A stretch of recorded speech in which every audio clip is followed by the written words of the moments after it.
Hello, everyone, and welcome to the Play Action Podcast. Week number 7 of the NFL is here. It's Dave Farrell alongside Matt Brown and Joe Fortenbaugh. And this show is brought to you by SBRodds.com. The Play Action Podcast every single week is brought to you by SBRodds.com, where you can go to see all of the different lines and all of the different books. And Joe, we talk about the variance that you'll sometimes find in these lines and how important it is to shop around, which is what you can do at SBRodds.com.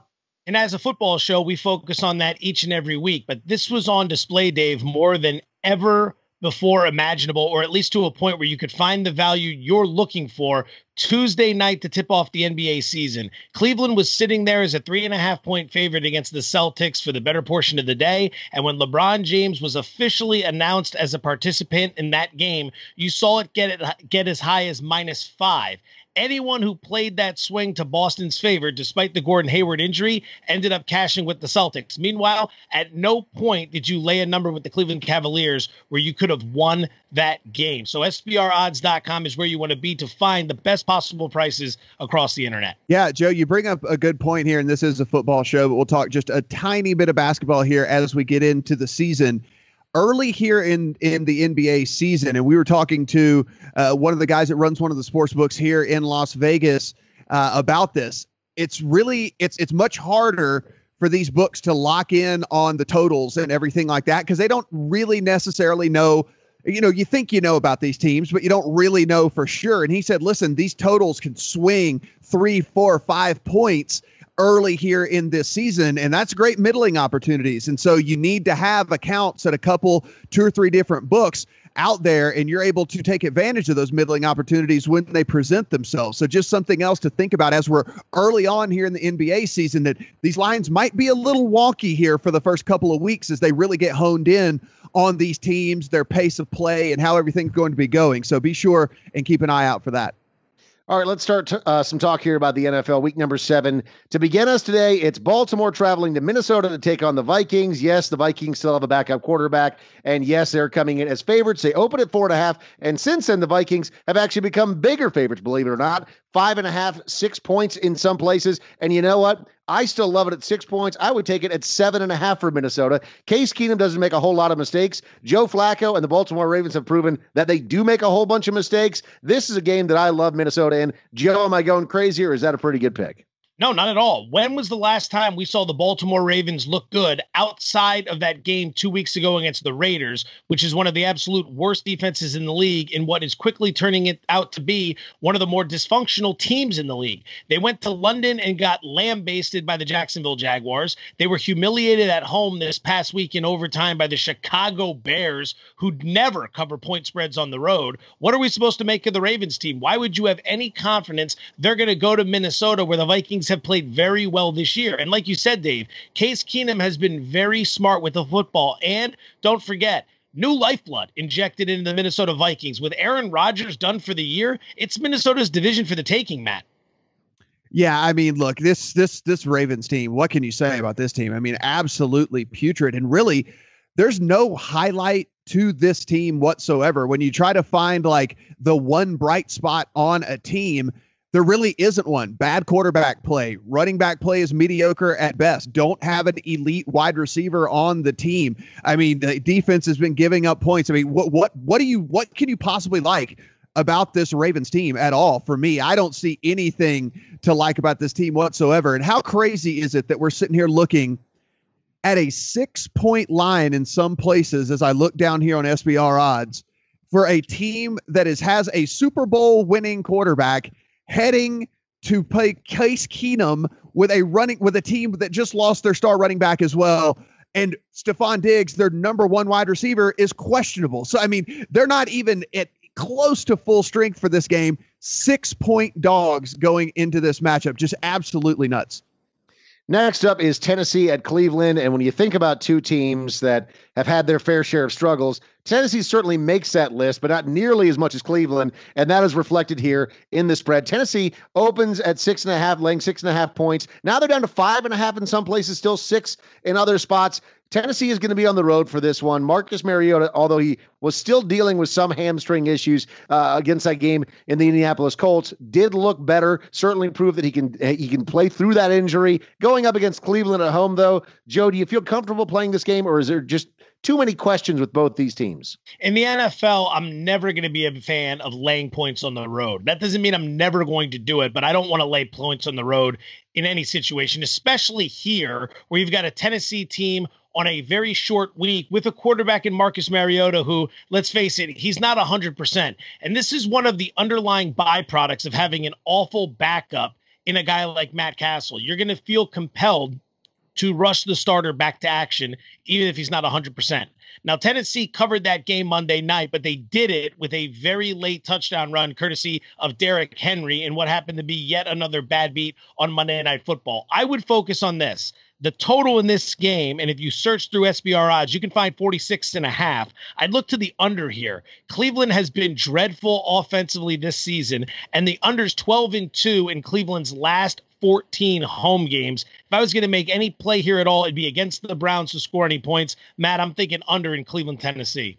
I don't mind the 5.5s out there. When it gets to 6 is something I probably wouldn't go at right there, but there's still a lot of 5.5s out there. I mean, listen, you talk about Marcus Mariota not being 100%, but they forced him into being a pocket passer last week, and he threw for over 300 yards. I mean, I think that shows a lot about what Marcus Mariota and his future as a quarterback, that he doesn't necessarily have to be that guy where he, you know, everyone talks about his mobility. He doesn't have his mobility, and then he's stuck in there and he's a pocket passer and he threw for 300 yards. I mean, you look at what he's got going on. He's got talent around him. Obviously, two stud horse running backs, and Rashard Matthews playing well, Delaney Walker playing well. They're going to get Davis back at some point. Eric Decker playing well for him is there too. And look, the Cleveland Browns have now made their 20th quarterback switch in their last 42 games. That is a real stat. Their 20th quarterback change in the last 42 games. They have no reasonable. Clue. It's reasonable. They're doing fine. their due diligence. Yeah. They have no clue what they want to do there. Kaiser has been absolutely horrible this year. He's back under center yet again. How does that feel for confidence when you get benched because you're not ready, but then Hogan gets hurt and now they got to put you back in and everything like that? I think that Tennessee is one of my top 5 plays so far this week. I'm going to have to dig in a little bit more, make sure Mariota didn't re-injure anything in that game. But if I get the same Mariota that I got this past week, I mean, listen, the Cleveland Browns are terrible. I don't think they win a game this season. I think they go in 16. The New York Jets and the Miami Dolphins. Boy, this game is one that, for me personally, I'm staying far away from because we have no idea what we're going to get week to week from these teams. New York Jets go out there last week, look like they may beat the New England Patriots, end up losing the game, but they still cover. And then the Miami Dolphins down 17-0, come roaring back and they win against the Falcons. Who are these teams? I just have no idea at this point. A lot of trash has been talked about the Miami Dolphins, and rightfully so in some spots, but they have a winning record of 3-2. The Jets are 3-3. Joe, what's going on here? The Jets got jobbed in New England last week, or I should say against New England in New York. The refs blew that call at the end of the game. They very well could be in firm control of the AFC East. That's the big concern for the Jets this week. Can they put that behind them? Can they put it in the rearview mirror, make their way down to Miami, and put up a competitive effort? Anytime I see a low total like this, which is 38 points right now, I think to myself, how many points can I get with the dog? Because if Vegas is going to tell me that this is going to be a very low scoring affair, why not look to the underdog and the points? If I'm going to get a field goal here with a Jets team that, let's face it, way better than expected this season, and more importantly, competitive. This is a competitive Jets football team that fights through 60 minutes. Matt, I'd be looking to the dog and the points in the spot. I mean, look, if you want to look at these teams and you want to play the under, and I understand it's a total that you don't really love. Every time you see a 3 as the first number, it's certainly hard to pull the trigger. But you start looking at these pace of play stats, and the Dolphins 24th in pace of play, the Jets 30th. So you have two teams in the bottom third as far as pace of play goes, and on top of that, horrible offenses to boot. I mean, I don't like typically pulling the trigger on these 38, 39 point unders, but man, there's a lot to like about this under in this game. Two bad teams, two teams that play very slow. I mean, certainly the Dolphins, if they had their druthers, would want to run the ball with Jay Ajayi and not have to throw with Jay Cutler. Whenever you look at the Jets, I mean, they gave Matt Forte the ball a ton last week. So For me, I have a slight lean to the under in this game. There are 38.5s out there. Is kind of where I was leaning in this game. And again, guys, I totally understand. I mean, and the lines actually moved there, opened at 39, down to 38.5, 37.5 even at one place over there. So, I mean, it's been getting hit up pretty hard. So for me, let me ask you a question. Have you ever bet a game in your life where you've gone under a total of 38, 39, and whether you've won or lost, you've enjoyed watching that game? No, I mean, again, here's the thing though. You're never going to enjoy watching a Jay Cutler football game as it is anyway. So listen, I think this is like the under special here because this is a game you don't want to tune in and watch anyway. So just go ahead, bet the under, turn it off, watch one of the high scoring games, and then tune in to see if you won later. Miami's designing the offense. Sorry, Dave. Miami and Jacksonville are literally designing their offenses to keep the ball out of their quarterbacks' hands. That tells you everything you need to know about the state of affairs when it comes to passing in Miami. And Dave, this next game, Jacksonville. Yeah, so this one's in the AFC South, and Jacksonville's traveling to Indianapolis for this one. They're laying 3.5, depending on where you look. Total is 44, so a few more points in this one, but certainly not expected to be a high-scoring affair. Matt, you're first on this one. Indianapolis on a short week. Jacksonville has been this up-and-down win-loss, win-loss. What happens this week in this game? Should Jacksonville be the favorites or not? So for everyone's purposes at home, we tape this on Wednesday evening. So as of Wednesday evening, this is one of those games where I like to wait until we look on Saturday and see what that final injury report thing is going to be on Leonard Fournette. Look, we saw him leave that game. He looked to be in pain.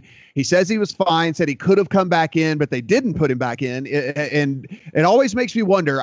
Being an LSU guy, I saw these lingering injuries with Leonard Fournette when he was at LSU. It was always I could play, but you could tell he was not playing 100%. He was always gutting it out, but he was only 75, 80%. That works in college. I don't know if that necessarily works in the NFL, even against a defense as poor as the Indianapolis Colts. So for me, Joe, I think this is one of those games where I'm going to need to see a little clearer picture that they're going to be able to rely on a Leonard Fournette in a game like this before I would be willing to confidently say that I like one side or the other. We have this conversation every single week when it pertains to the Jaguars. We don't need to overthink it. It's the same thing every week. Look at what they did the week before. Bet the other way. They win one, they lose one. They win one, they lose one. Last week, they lost to the Rams. This week, they're going to go to Indianapolis and beat the Colts. The Jaguars are laying 3 on the road at Indianapolis. Now, I like Jacoby Brissett, and I think the most intriguing storyline in the NFL right now is the fact that the Colts have Andrew Luck, Brissett, and another high draft pick coming. Something very intriguing is going to happen from a trade perspective with that franchise by the end of the season, but that's a conversation for another day. The Jaguars -3 on the road, I think the bookmakers are sending up a big red flag here. They're enticing you into a possible Colts bet. It's a short week coming off that loss at Tennessee. I would look to the Jaguars here. As sick as it sounds, and I know I talked about not laying points on the road, they rotate every other week how they play, and this is one of the weeks they're due for a win. Joe doesn't like to lay points with somebody on the road unless it's the infallible Jacksonville Jaguars. Yeah. There you have it, folks. All right, so this next game, actually pretty interesting matchup here in the NFC West. Arizona is traveling to Los Angeles to take on the Rams. And the Cardinals, look, they showed a lot of life this past week. Adrian Peterson at 34 years old is going to come out, and he's going to snap off a big run. Carson Palmer and Larry Fitzgerald looking pretty good together. So here you go. Arizona, LA Rams, 47.5, down to 46.5, 47 in some places. But the Rams open at 2. Now they're laying 3.5. At home. Matt, you start us on this one. How do you see this one going? I mean, this seems like the big time kind of putting the carrot out there and really daring you essentially to go against the Rams right here in this game. It looks so appealing. You're like, okay, 3.5 at home with the Rams who've been playing some really good football here. I got to be honest. I think it's perfectly fine number, and I think it's actually right on. I'm not buying into what I saw from Arizona last week. I mean, listen, Adrian Peterson went out there and had a good game. Sure. 1, he's still running behind a very bad offensive line. 2, he's still running behind a very pass-happy Bruce Arians offense that they are not going to look to run the ball as many times as he did last week. So, I mean, for me, the smart thing to do in this game would be to run the ball. That's how you beat the Los Angeles Rams. But again, we are talking about an elder running back here. We're talking about a guy that if this goes the way we've seen with these older guys, he's going to break down over the course of the season, especially if he gets the type of workload that he got last week. For me, if this was 2.5, Joe, I think this would be a Rams bet, probably my play of the week. The three in the hook right now is what kind of has me sitting all kind of wonky right now. I think that's probably like right on. Such a good line right here. When that's the case, I mean, listen, it opened at 2. If I could have pounced on 2, certainly something I would have done. As it sits at 3.5 right now, I'm going to have to see how this line plays out. There's a 3 at 5 dimes. So there is 1-3 sitting out there. And this is the most key number when it comes to football betting. So if you're going to play a game that's on 3, if you want the dog, you got to find the 3.5. If you want the favorite, ideally you want a 2.5 if available. So this is your line shopping game of the week. If it was 2.5, that would seem to me a bigger red flag trying to bait you in to possibly taking Arizona. I'll go ahead and I'll lay it with the Rams here. I don't love this game. This isn't one that I would rank in my top 5 for this week, but the Rams are coming home. They've been very competitive this year. They should have some success against Arizona's defense, which has been for the most part of the season. But I think you're going to get a little bit of value based on what you saw from the Cardinals last week. Matt, you hit the nail on the head. Adrian Peterson, great game. Now suddenly people think the Cardinals are back. Are you kidding me? Arizona has been dreadful this year. That was AP's FU game to New Orleans. He's not going to be able to do that the rest of the season. And while he might have some success against the Rams and some bigger games over the course of the year, he's not going to do it with any sort of consistency. You're taking a dome team and you're moving them outdoors at the Coliseum. I know that Carson Palmer played there in college, but forget about it. If there's going to be anything to do here, it's going to be the Rams. But again, like I said, it's not a game to love because you really can't bank on Los Angeles from a week-to-week basis, although they are certainly trending in the right direction. Patrick Peterson left that game last week as well for the Cardinals with a quad injury. If you want to talk about big-time defensive impact players, he is one of the 10 guys in the league, whether he's in or out, can really make a huge difference. So that is something to monitor right up until kickoff on Sunday, because I'll tell you right now, if he is out for sure, then the Rams become an even more enticing play to me. Carolina is on the road in Chicago this week, and Carolina is laying 4 at open, now 3.5 in some places. 41 is what it started at as the total. That's come down a little bit to 40.5, pretty much across the board as we tape this. Are people getting a little bit too excited about the Chicago Bears, Matt, and Mitch Trubisky? Listen, I was about to interrupt you and say, what am I missing here? This just seems this just seems so incredibly odd, this number. And for me, listen, I like what I've seen out of the kid. I get it. I like what I've seen out of the kid as well. That being said, I mean, Carolina has actually really turned it on in the last 3 weeks. I mean, they're actually starting to kind of click here, and Cam Newton's playing like Cam Newton again. Joe, 3 points. I mean, I understand it's on the road. I get it. It's Chicago. So, I mean, maybe there's weather concerns or something. Yeah, I don't know. But to me, I saw this line and was just I was baffled. What have the Bears done at home this season? They took the defending NFC champions in week 1 to the brink, lost that game, but covered the spread. They upset the Steelers at home. And then the Mitchell Trubisky debut, which was Monday night against Minnesota, lost that game, if I'm not mistaken, but found a way to cover the spread. This is a team that's 7-1 against the number over the last 8 home games. It's never pretty with the Chicago Bears. It's never pretty with the Bears, but they cover point spreads at home. And here they are catching a field goal, which, like you guys said, huge red flag. This is a game where Carolina on 10 days of rest should be rolling in here. Right. 6.5 points. That's what I mean. It literally, that's when you look down, if somebody said, hey, Matt, I want you to handicap this Carolina Chicago game, like you're right on. I'd have said 6.5 points. What's the Luke Kuechly situation? Because that's the key. You talk about Patrick Peterson being one of the key defenders in the NFL. Kuechly's one of the best, most integral pieces to any defensive puzzle across the league. I know he's banged up coming off that Philadelphia game, and they're probably going to want to try to get him out there, but he's sustained so many injuries over the last 2 seasons. There's got to be major concern in Carolina at the moment. Yeah, as of Tuesday, the injury roundup said that Luke Kuechly still not practicing, but then also on Tuesday, the Panthers, quote, expect him back sooner than expected, whatever that means. So no real answers there. Also, no real answers here in this next game, although we have learned that Jameis Winston is worth about 6 points at least, according to Bet Online. So Tampa Bay opens laying 3. There is no total in this one yet because the big question mark is Jameis Winston going to go. Buffalo laying 3 in only one place, and that's Bet Online because apparently they think that Jameis Winston is not going to go. But otherwise, off the board. We can discuss this briefly if you guys want to, but not a lot to say here. I mean, look, it seems like there's only one place that you can actually have action right now. It seems to be Bet Online, and I'll tell you this: I don't know with the way that he's been playing this season. I do not know if there is a gigantic, significant difference between Ryan Fitzpatrick starting for this team and Jameis Winston. Listen, I'll admit when I'm wrong. It's pronounced Fitzmagic. Fitzmagic. Yeah. I'll tell you this. I was wrong. I thought Jameis Winston was going to take a big step forward this year. He was a young guy. He was a gunslinger. Everyone talked about how all he did all offseason was work on being more controlled, making smarter decisions, and not doing stupid things. He has not done that so far this year. And more importantly, I think, Joe, he's been incredibly inaccurate. I mean, listen, Fitzpatrick came into that game and threw for nearly 300 yards after Jameis Winston went out.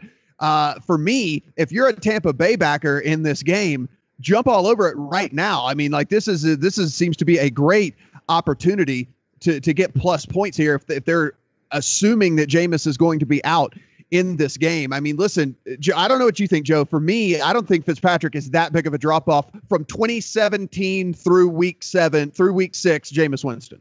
I like Buffalo. They're off the bye, and they've been highly competitive in virtually every game they've played up until that bye week. Now, I don't know how they're going to respond under Sean McDermott. Maybe he's a good coach coming off the bye. Maybe he isn't. But Buffalo quietly at Ralph Wilson Stadium has one of the better home field advantages, and we're getting to that point in the year where the weather's going to start to play a factor, especially once you welcome in these teams from Florida who never play in these games. They get the hot humidity, and then they play in the Dome in Atlanta, the Dome in New Orleans. They play outdoors in Carolina. And like last week, they were in the Dome in Arizona. So it's going to be an unfamiliar spot. It's not going to snow in Buffalo this weekend, but you're probably going to have some wind, and that's going to be important. This Tampa Bay team, we have to throw our preconceived notions about them out the window. Coming into the season, I personally thought they were a dark horse to make a lot of noise. I'm not talking Super Bowl bound noise, but maybe a couple wins in the playoffs. Maybe they find their way as far as the NFC Championship game. They've been dreadful. They can't score, and they can't score against really lousy defenses.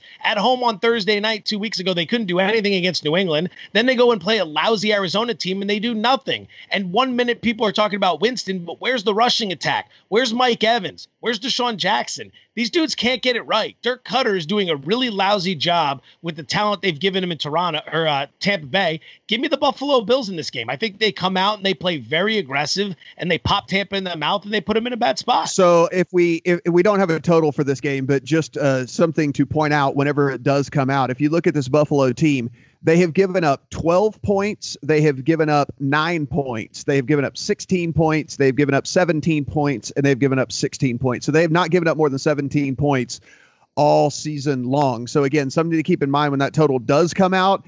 Even if they're not winning games, this Buffalo team is certainly not giving up a lot of points. So maybe Jameis Winston is worth 6 points. Maybe he's not, but we know one thing for sure. According to the books, Aaron Rodgers is worth 8, maybe even 9 or more points. And that's exactly what we're seeing in this New Orleans-Green Bay game. So New Orleans on the road in Green Bay, they open as 4.5, laying 4.5, 47.5 as a total, which has stayed the same. However, money looks to be coming in on New Orleans because now they're laying 5.5, even 6 in some places, whereas the Green Bay Packers probably would have been laying 3.5, 4, maybe even more points than that if Aaron Rodgers was still in it. Okay, look, here's the thing. Brett Hundley almost certainly didn't expect to play this past Sunday when they were in Minnesota, and then all of a sudden he gets thrust into that game. Minnesota's defense does cause trouble for a lot of quarterbacks.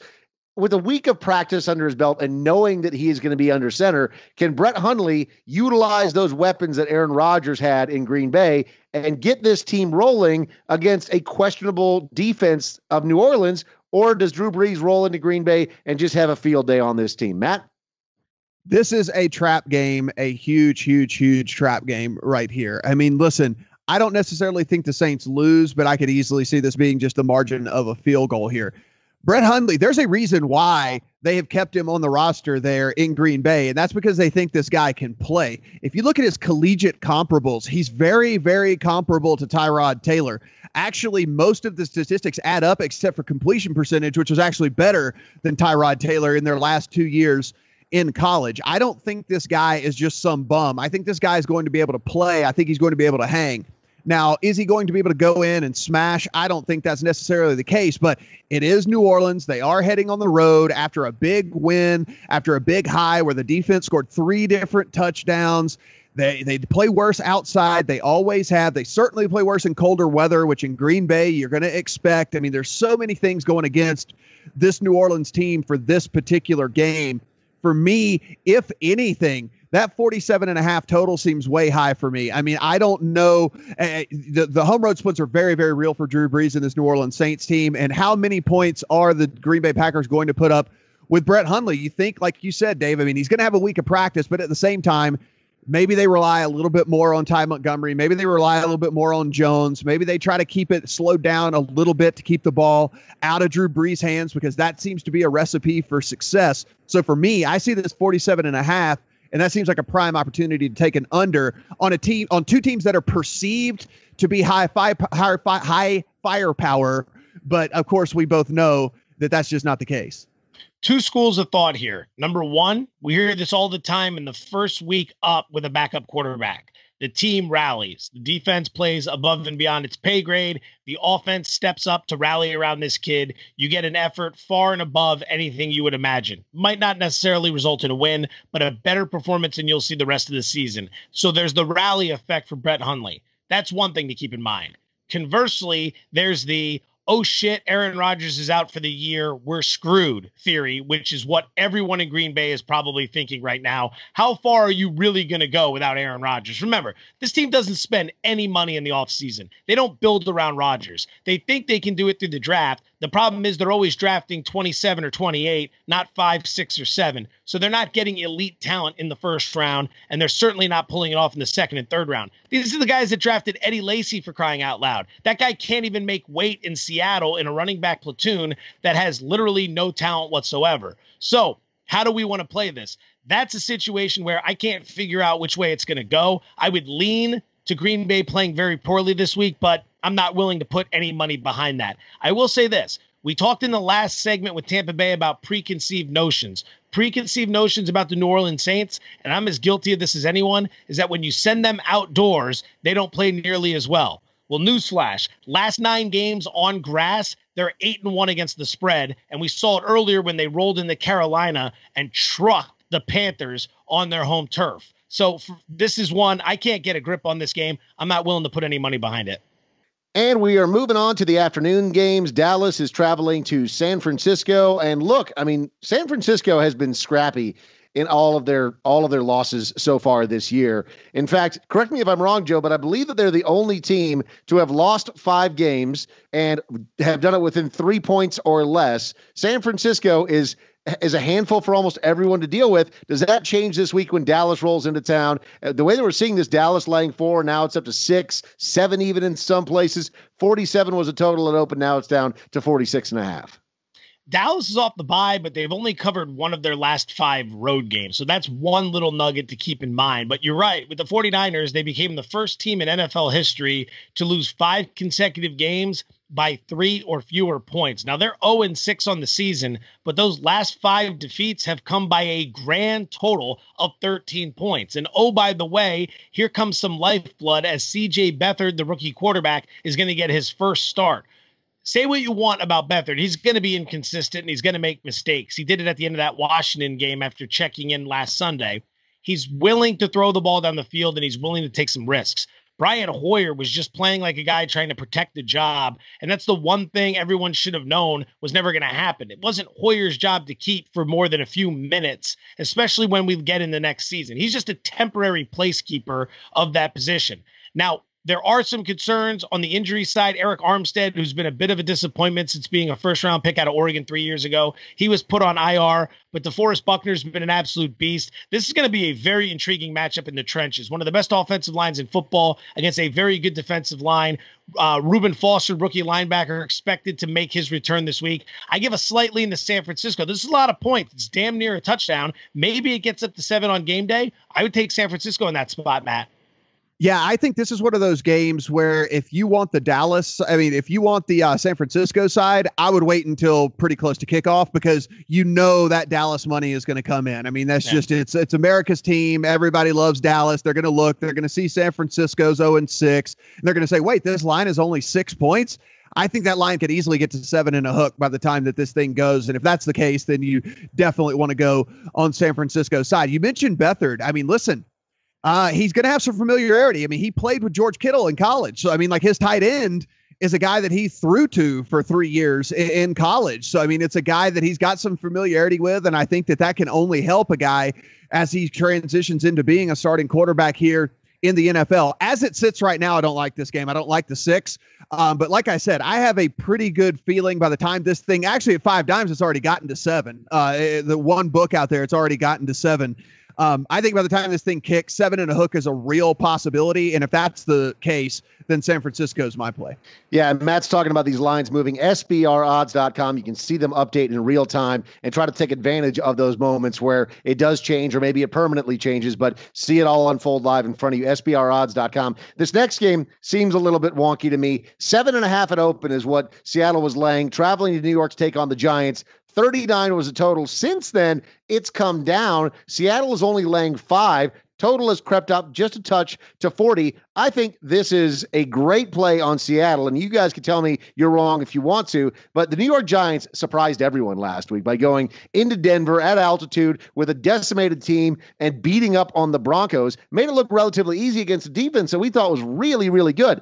Now, maybe they just were in a spot where they had their back up against the wall, and that's the sort of spot where the Giants play great. Maybe they just lucked out. Who knows what the situation was? Either way, they got the job done. I don't think that happens again. I think they come right back down to earth this week, and Seattle at 5, I love. Matt, what do you say? Hey, I will say this. That was the perfect test run for this game, because the way that you beat the Seattle Seahawks is the exact same way that you beat the Denver Broncos. You have to run the ball and you have to use the middle of the field. What did we see exactly from the New York Giants last week? Now, don't get me wrong. That Denver Bronco performance was what I consider to be the worst performance by a team in 2017. That was absolutely pathetic, completely terrible. However, at least the Giants did at least they went and they looked and said, how are we going to win this game? How is there any chance in the world we're going to win this game? And they actually stuck to a blueprint, which is of how to beat the Denver Broncos, which again is the same blueprint to how you beat the Seattle Seahawks. Their run defense is their leak. You attack them on the ground. If you have to throw the ball, you throw over the middle. You avoid the outsides. You take advantage of not having to deal with those corners of theirs. What did they do? They threw to Evan Ingram a ton. He had 82 yards receiving for the Giants in this game. So if they are able to get Sterling Shepard back as well, it's a pretty interesting play here. Now, I guess I'm wondering here, Joe, we saw it open at 7.5, now down to 5.5. Do we think this creeps back up to where it becomes a more appealing play on the Giants? Because I got to admit, at 5.5, not something I'm really jumping up and down about. That 7.5 number where it opened, if it could get anywhere even in that realm again, certainly something I would be looking at. I don't see that happening. Maybe, but I don't see it happening. I think the Giants avoided 0-16 with that win at Denver, and they go right back in the tank and mail it in this weekend. That's what I see happening. Seattle's coming off a bye. They haven't been very sound on the road. They haven't done a real good job on the East Coast as of late, but the Giants got that win. They were 0-5. They were an absolute dumpster fire. That was a marquee win on Sunday Night Football. I think they're going right back in the tank. Problem is, how do you lay this many points with the Seattle team that doesn't score all that much? Forget about that Sunday night game at home against Indianapolis. This is a road game across the country against the New York Giants, and the Giants can play at least a little bit of defense. And with some crowd noise and with that suspect Seattle offensive line, it's going to be difficult to cover that spread. At the very least, when you're laying 5-6 points, you want to have the ability late to maybe put 10 points on the board in the final 6 minutes. Green Bay's an offense that can do that. New Orleans can do that. Seattle can't do that. They would need an absolute fluke. So I lean to Seattle to win this game. I think it's too many points on the spread. I would play the under here. I don't think the New York Giant offense is going to do much of anything. I don't see a whole lot of the Seattle offense either. Things sitting right around 40, 39. You can shop it at SBRodds.com. I'd be playing the under here, Dave. You know, one of the things to point out as well, McAdoo did give up the play calling duties, and like I said, at least we saw a smart blueprint come out in that Denver game. I mean, listen, they didn't light the world on fire or anything. However, he gives up play calling duty, and then they actually attack a team the way a team should be attacked.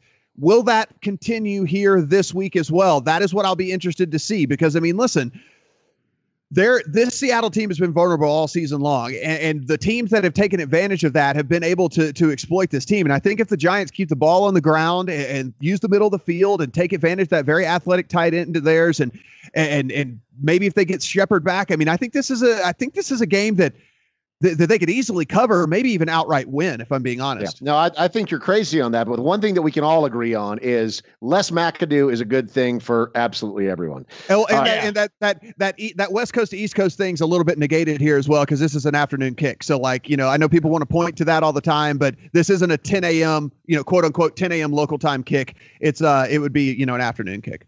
This next game screams of recency bias as well. So Denver opens laying 2.5, 42.5 is the total. And now all of a sudden, pretty much across the board, there's a couple of places where it's a pick 'em, but pretty much across the board, the Chargers are now laying the points. They're only laying 1. I think the Chargers, who are playing at home, again, not really an advantage, maybe even a disadvantage for the Chargers playing at home. The Denver Broncos figure out that they got embarrassed. They have a chip on their shoulder. They roll into LA and they beat up on this Chargers team that is very susceptible, as we've seen throughout the entire year, to getting beat up on. Matt, what do you think about this spot? No. Dave, oh, really? No. All right. Listen, all right. Denver lost Manny Sanders. That is a huge blow. They are going to shadow with Casey Hayward on Demaryius Thomas. They're going to take him out of the game. And then what really does Denver have? I mean, you can run, I guess, with CJ Anderson. But actually, you can run really easily against San Diego. Yeah, but like 6 yards of carry. Yeah. But are you going to be able to outgun this Chargers offense? I got to be honest with you. I think this is a good spot for the Chargers here. I think that everyone's going to look at Denver and they're going to say, "Oh, this Denver team and this Denver defense and all this blah blah blah." Listen, any defense against superior competition can still be exploited. When you look right now Mm-hmm. what this Chargers team has, they have weapons at every single level. They're finally playing Hunter Henry. They realized Antonio Gates is old. Hunter Henry actually played 85% of the snaps last week. Yes, he's a huge playmaking tight end that can make plays for you in the offense there. You got Keenan Allen. You got Terrell Williams. I mean, there's so many different weapons here. Melvin Gordon. I think this Chargers team, I love the Chargers here. And since it's all those guys can make plays against the Oakland defense, because of course they can. Anyone can make plays against the Oakland defense. Maybe I'm crazy on this one. I'm going to stick with my original pick. Joe, over to you. Denver was just humiliated at home on Sunday night coming off a bye. If anything else, the coaching staff has the attention of their players this week, which means you're going to get a really good week of practice. Now, the Chargers have something cooking, but they have razor-thin victories over the last 2 weeks against a really bad Giant team and a lackluster Oakland team. So how good are they? They're gamers. They're playing for 4 quarters, but they don't cover spreads at home. They've covered 7 spreads at home over the last 26 home games. Well, guess what? They don't have to. It's a pick 'em. So there you go. They don't have to cover anything. They just have to win. So just the implication. The only thing. Are you predicting a tie here, Joe? Is that where we're going with this? Like, Joe's predicting a tie at home. I'm not predicting a tie, but what I would say is the line movement is in favor of your argument. There's something really suspicious about the way that moves, but it's tough for me to get behind the Chargers because the way Denver was humiliated last week, I could see the defense coming out and holding the Chargers to less than 10 points. That's the type of game that really raises attention in a locker room of a team that at least has a little bit of talent. Miami, you're never going to have that happen. The Jets, the Bills, those are teams where maybe it happens. Here with the Broncos, you're going to get a big effort this week. Cincinnati and Pittsburgh. Pittsburgh laying 3.5 at open. Now it's up to 5.5 in some places. 42 is where we started on the total. Now it's down to 41.5 to 41. Cincinnati on the road here with Pittsburgh. And look, these teams, they hate each other. Does that factor into this one at all, Matt? Or do you think that Pittsburgh, coming off of a very impressive performance against Kansas City last week, continues to roll in this rejuvenated offense, if you want to call it that, with AB going out there, catching for over 150 yards, Le'Veon Bell snapping up over 150 yards on the ground? Does that continue this week against Cincinnati? I never play these games with these longtime rivals where the team nucleus has been the same for a while. And so you look, it's been Andy Dalton, it's been Ben Roethlisberger, it's been Le'Veon Bell, it's been Antonio Brown, it's been AJ Green. They've had Jeremy Hill and Gio Bernard there for quite a while. I understand that they added Mixon in the backfield, but these are the games I stay away from. These games can get so incredibly crazy when teams know each other so well. Joe, I don't know how you feel about these type of games, but for me, they've always been a stay away. I think it's been a profitable thing for me over the long term of sports betting to stay away from these type of games. And so that's kind of been my rule. And I like to live by it. When there's not been a lot of turnover, when it's been the same people and there's just so much familiarity, I just hate these type of games. I don't have much of a lean here either. I'd agree with you. Cincinnati, on one hand, when they finally started to get something cooking, they went on the bye week. So who knows how that's going to affect them. Meanwhile, Pittsburgh just got it right in Kansas City. Why? Because they finally decided to run the football. Pittsburgh's biggest problem is that they've been treating Ben Roethlisberger 2017 edition like Ben Roethlisberger 2010 edition. He doesn't throw the ball down the field with anywhere near the effectiveness he did in the past. This is a guy that, believe it or not, despite the fact that he's headed for the Hall of Fame, he needs to be managed a little bit more. And in Kansas City, they did exactly that. They went with a heavy dose of the ground and pound, and Le'Veon Bell had a masterful performance. But I wouldn't put it past this team to get caught reading their press clippings after that win, come right back to Pittsburgh in a game against a divisional rival who's easy to overlook with the way they've screwed up early in the season, and then get popped in the mouth by Cincinnati. Gut instinct is to lean to the Bengals because I think it's a lot of points. But what am I going to do here? Trust Marvin Lewis? And like I said, they went into the bye when they were cooking. I don't know how they're going to come out. So I'm with you, Matt. It's too difficult of a game to cap for me. It's a pass. You went with who am I going to trust, Marvin Lewis, instead of who am I going to trust, the Red Rifle? Huh? Like I normally to me, I default with like, yeah, I'm not trusting Andy Dalton for anything. Like I wouldn't trust Andy Dalton to park my car. So what if it was a red car? Yeah, well, you get, yeah, sure. Yeah, that's true. He becomes one with the car. All right. So Atlanta and New England, this is a fun one. Sunday Night Football. This is, of course, the Super Bowl rematch. We've got New England laying 3.5 there at home. It's come down a little bit to 3 in some places. 53.5 was a total at open. 56. Look, this game is fascinating, right? Because you've got the New England defense, who gives up all sorts of yards to everyone. Every single team has passed, including Josh McCown, and the Jets have passed for over 300 yards on this defense. And then you've got Atlanta, who's rolling off of losing at home to the Dolphins after being up 17-0, 17-0. This game has all sorts of implications who's going to right the ship and who's going to go down swinging. And then, of course, you have all the storyline of this being that Super Bowl matchup from last year and Atlanta blowing it 28-3. They just did the same thing last week to the Dolphins at home. Matt, how do you see the storyline for this one going? And can New England figure anything out on defense to slow down Matty Ice and Julio Jones? I mean, what the hell? I mean, Joe, all apologies to you. I told you this offense was going to still run like a top.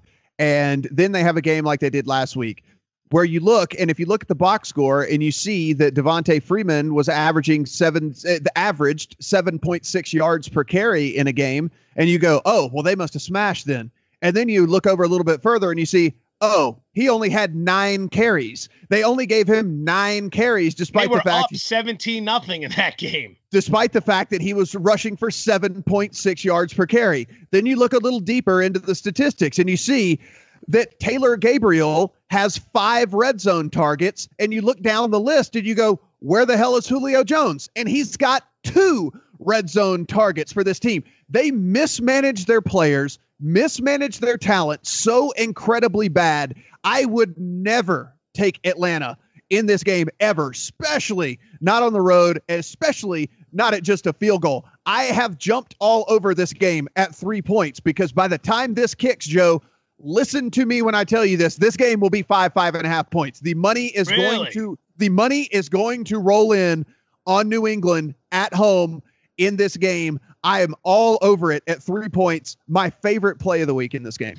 Well, this is the drop-off from Kyle Shanahan as your offensive coordinator to Steve Sarkisian. And you called natural. it. Listen. Well, I mean, Shanahan's a brilliant play caller. There's a reason he got a guaranteed 6-year deal with the 49ers. That's a tough guy to replace. It's not so much a knock on Sarkisian as it is you go from one of the absolute best in the business, any replacement is going to struggle. And Matty Ryan played above and beyond anything we had ever seen throughout his career. I mean, a guy like that, he's never going to be as good as his best year. He's never going to be as bad as his worst year. The answer lies somewhere in the middle. So Atlanta, what are we going to make of them? You're going to send them outdoors to play New England, who can't stop anybody this season, who got lucky with a call from the officials against the Jets, who barely got by Tampa in Tampa. I mean, this New England team is a mess. Atlanta's a mess too. To think that these two played for the Super Bowl back in February, and now this is what we get for Sunday Night Football. I see a total of 56. First thing I think is contrarian play. I'll go under. It's going to be a sweat. It's going to be a grind. It's not a play I love, but I don't want to get behind Atlanta in the points, and I really don't want to lay any points with New England's defense, especially having seen A, Kansas City roll into Gillette Stadium and blow them out, and B, Carolina roll into Gillette Stadium this season and blow them out. Tom Brady at home used to be something you never screwed with. Now, it seems like everyone's having their way with this team, so I think under 56 total points. Moving on to Monday Night Football, this one in the NFC East. It's the top two teams in the NFC East. Everyone's talking about how Philadelphia certainly looks like a playoff team. At this point, they're laying 4 at open, 4.5 now. Total opens at 48. It's even gone up in some places to 49. Joe, this one has shootout written all over it. Do you think it lives up to the expectations at 48.5, 49 points? The entire world is going to play Philadelphia here. The entire world. The Redskins are a bit dinged up, and they needed every bit of 60 minutes to get past the loser 49ers last week, despite playing at home again off rest against a Niner team that was coming across the country for an early start time in their third consecutive road game. That's the mother of all spots for the Redskins. They grab a 17-0 lead, and then they piss it away because they get complacent. They're also battling a few injuries here, so everyone's going to look to this game and think, man, Philadelphia's cooking. You're going to hear a whole week of how Philadelphia could be the NFC favorite right now. You're going to talk about the extra rest they have, how they went to Carolina and won, how they should hammer Washington. This is one of those games where it's like 80% of the public plays Philly, and Washington ends up putting up a fit. Remember, tough to beat the same team twice in the same season. Philly opened the year by going to Washington and beating the Redskins. Something smells here on Monday night. I'm from the Philadelphia area. I love the Eagles, and I love what they're doing this season, but something doesn't add up in this game, Matt. Yeah, I mean, for me, if there's a play, I think it'd be on the over here. I think I gave a little too much credit to this Philadelphia defense a little earlier in the season. As I've honed in, because I am interested in this Philadelphia team. I think Carson Wentz is a star, going to be a huge star in this league. So I've started paying attention to this Eagles team a lot more, rewatching some of their older games. And what I see is a pretty leaky team here on defense. They make splash plays, which make you think like they're a little bit better than they are. But overall, by and large, they're kind of a leaky defense. I mean, when you look, the Giants put up 24 points on them. The Chargers put up 24 points on them. Carolina put up 23 points on them. Kansas City put up 27 points on this team. So they're giving up lots of points here. They're also scoring a lot of points as well, which is how they have the record that they've got at 5-1 right now. 4 of the 6 games have hit the over. I think a 48.5 that you're getting right now is a pretty good number for me on this over. Joe, I don't like the sides either. There's just something stinks, I think, to high heaven with that 4.5 number. But I'll tell you, 48.5, I could see both these teams getting there. Certainly not out of the realm of possibility for you to tell me this is a 28-24 game, right? You can definitely see it. Like I said, this is going to be a pros versus Joes game. You're going to have 80% of the public, 75-80% playing the Eagles. Everybody loves the Eagles right now. That's generally a recipe for disaster. All right, let's talk about a couple of marquee college games. There's 2 that we'll focus on this week. Number 19, Michigan is traveling to number 2, Penn State. And look, I mean, Penn State laying 11.5 at open. Now it's down to 9.5. The big question is, can Saquon Barkley be contained by Michigan and their defense? And more importantly, can Michigan's offense get anything going? Joe, you're first on this one. Big spread here. I'm a Penn State alum. Love this team. The fact that they're sitting number 2, but this is a really, really intriguing situation for the Lions, right? They're coming off the bye, so they've had 2 weeks to get ready for Michigan, but they've got Ohio State on deck, and they've got to go to the Horseshoe next week. So that's going to be lurking in the back of their minds, knowing full well that they upset Ohio State in Happy Valley last year. College game day is going to be here. It's the first time since 2009 college game days come to Penn State. That was a game against Iowa in which the Hawkeyes upset the Lions. That doesn't mean anything here. It's just something that I feel like mentioning. This spread started in double digits. It has since crept down to around 9.5. You can shop a good number. It feels like a Penn State win, but I think the price is too high. Harbaugh's team is overrated. We bet Indiana last week, and we covered that spread in overtime.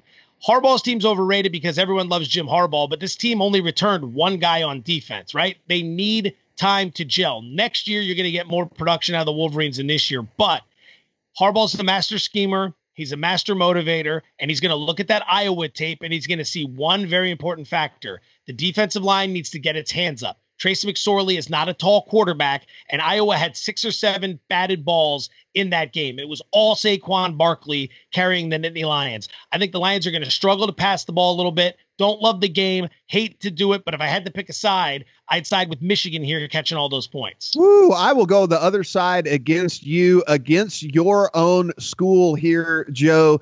You mentioned College Game Day, so let's use a little Lee Corso logic here as to why that they're going to win this game big.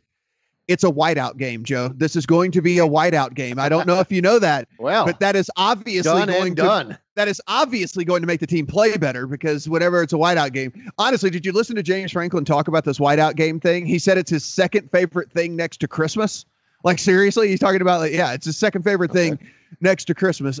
Honestly, I love this Penn State team, and I really like that this number got down under double digits at 11.5. I think that's just too much. Certainly nothing I would feel okay with. You are right about this Michigan team. All you have to do is give this the eyeball test. If you watch college football, you can watch this Michigan team and you can see, and you start looking around and go, what in the hell was all the hype about with this team? Where do they shine? Where are they? It's the Harbaugh effect. It is. It's the recruiting classes. Like, you see them every year in the top 5 of the recruiting classes in Harbaugh, but then you look and they actually don't perform on the field. I think this Penn State team is for real. I think they put it on Michigan here. I like this game a lot. I've definitely taken the 9.5. All right, one game that's much closer, number 11 USC on the road against number 13 Notre Dame. Notre Dame opens up laying 3. Now it's at 3.5, even 4 in some places over on SBRodds.com. Joe, this one, some people are saying it's razor thin. Others saying, look, Notre Dame is going to roll at home on USC. What do you think? Give me Notre Dame all day long. Love the situation here. First off, let's evaluate USC. They are overrated. They got a great quarterback in Sam Darnold who needs another year in college to season himself before he goes pro. But outside of that, you got a leaky defense. USC isn't exactly the USC we remember from Pete Carroll. They got a few skilled players, but they don't have much at the wide receiver position. And like I said, there are holes on defense. Let's go through their schedule, shall we? They needed overtime to get by a marginal Texas team. That game was played in Los Angeles. They needed every bit of 60 minutes to get by California in Berkeley the week after that. Then they went to Washington State on a Friday night and lost. And then they were a 2-point conversion away from losing against Utah last week. That was a 1-point victory. USC's 0-5 against the spread in their last 5 games. They're 3-9 against the spread in their last 12 on the road. And this is the 8th straight week they're going to have played a football game. Meanwhile, here's Notre Dame. They've had 2 weeks to get ready. Their only loss is against a very good Georgia team, and they've covered 4 consecutive spreads. Give me Brian Kelly and the Irish, because this is a game where Notre Dame is one of the more underrated teams in all of college football. USC is one of the most overrated teams in college football, Matt. Yeah, I like this team a lot, and it pains me to say this because Notre Dame is probably my most hated school outside of Alabama. But listen, you watch this team, and they've got talent. Listen, what Kelly has done there is kind of how you have to understand that sometimes it needs to be done. They completely broke it down to build it back up. He was given the time to hit rock bottom and then actually build something and build a team and get it in under his system and get the players that he needed in place there. Listen, this Notre Dame team is for real. Again, pains me to absolutely say this. Trust me. USC's nicked up as well, Joe. They're not coming in to this game in full strength either. And that's a big, big factor in college football because we talk about injuries in the NFL. The difference between a starter and the second string guy in college it can be astronomical sometimes. I mean, it can just be huge. Sometimes the second string guy's a true freshman or something that's never even played snaps at all at that level. So another thing to think about as well, USC comes in beat up. I think this is Notre Dame's game. I like Notre Dame pretty big here, Joe. I would almost look at alternate lines come Saturday and see what I felt comfortable about laying here. I think this is a big Notre Dame win. All right, let's talk about the Thursday game for those of you that are joining us early on before the Thursday night game goes off. Thank you very much for doing that. But let's take a look here. Kansas City only laying 2.5 at open. It's crept up a little bit since then, laying 3 now as they travel to Oakland for the Thursday night game. Boy, maybe I'm missing something here, but Kansas City, they suffered their first loss of the season. Now they're only laying 3 against Oakland at home, and Oakland's been dreadful. Joe, is this a fair line, or should Kansas City be able to go in and have a day against Oakland? Be patient here if you like the Raiders, because if you look at SBRodds.com, you'll notice the threes that you've got to lay with Kansas City are starting to become juiced more towards minus 115, more towards minus 120. That's an indicator that this is more likely to move to 3.5 before it moves to 2.5. If you can get the 3.5, even with the 3, I'd take the Oakland Raiders. Something's wrong with the Raiders. They've lost 4 straight.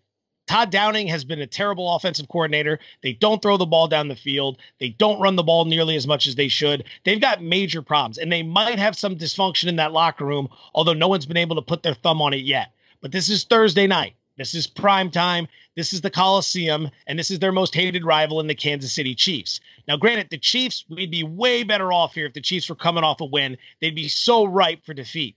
But this trend, this situation right here is going to play itself out for the 13th time since 1996. And what I mean by that is this. Teams that play on a Sunday and then have to turn around 4 days later to play a Thursday game, 1,500 or more miles across 2 time zones. Those road teams, 1-11 against the spread, 1-11 straight up. It happened last year. You roll your eyes about trends, but Oakland went to Kansas City on Thursday night, and what happened? They lost, and they failed to cover. We've seen teams, Tim Tebow, Denver against the Jets. They were 7-point dogs at home. They won outright. The Seattle Seahawks, same year, I think it was 2012, hosting Philadelphia. They were 8 or 9-point dogs at home, won outright. This is the mother of all spots for a team when it comes to travel and the short week. Give me the points with the Oakland Raiders.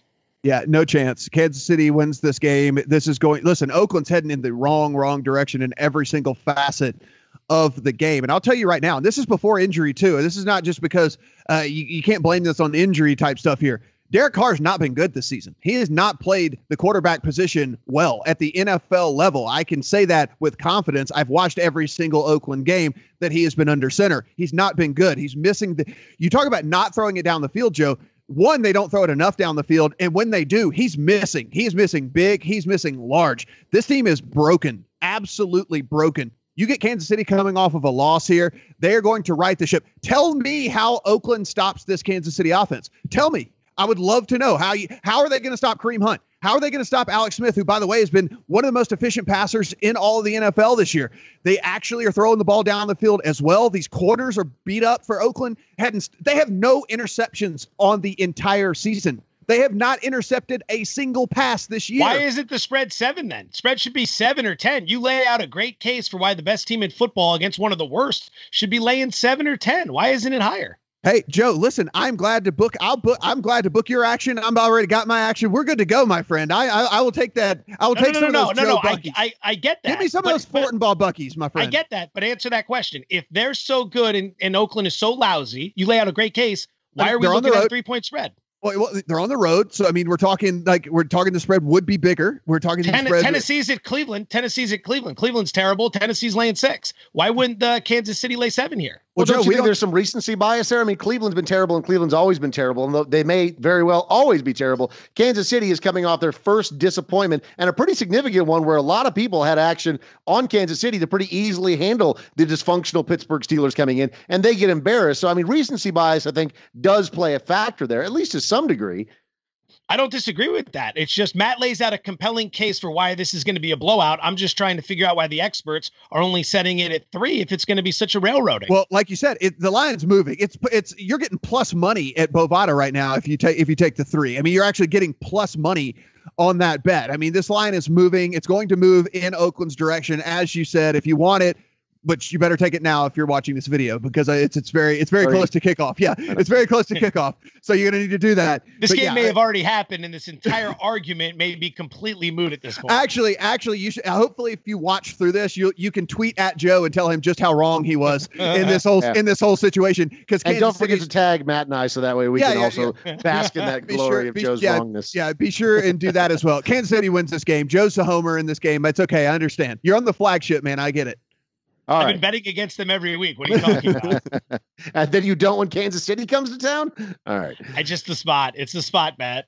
Fair enough. All right. So to round us out today here, and thanks again to our friends at SBRodds.com for bringing the Play Action podcast to you every single week. Let's talk about our plays of the week. Joe, you're up first.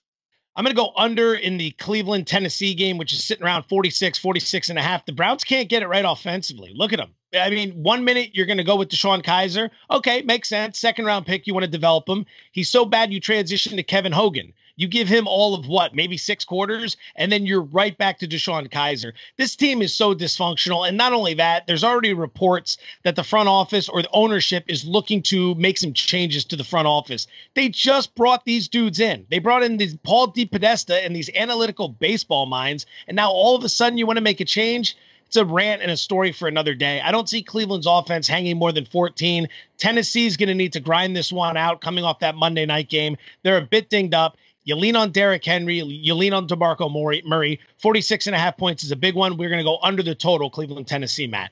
Yeah, listen, I understand how bad this Patriots defense is. I get it. But listen, Atlanta's defense has not been playing very well either. And one of the things that we know about this Patriots team is they can score the football.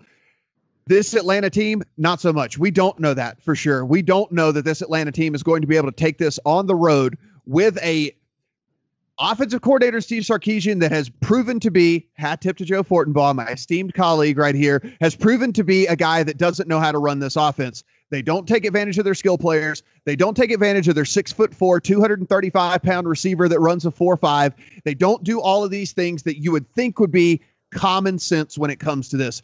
The person that does do common sense is Bill Belichick. He's watched tape on this game. He will have this team figured out. At 3 points, which you can get right now at multiple books at sbrodds.com at 3 points. Love this bet. All right, that's Matt Brown and Joe Fortenbaugh. My name's Dave Farrith. Thank you again for joining us here on the Play Action Podcast. Remember, sbrodds.com. See all the lines moving in real time. There's books all over the place for you to get the action that you want. Enjoy week number 7 of the NFL. We'll catch you next week.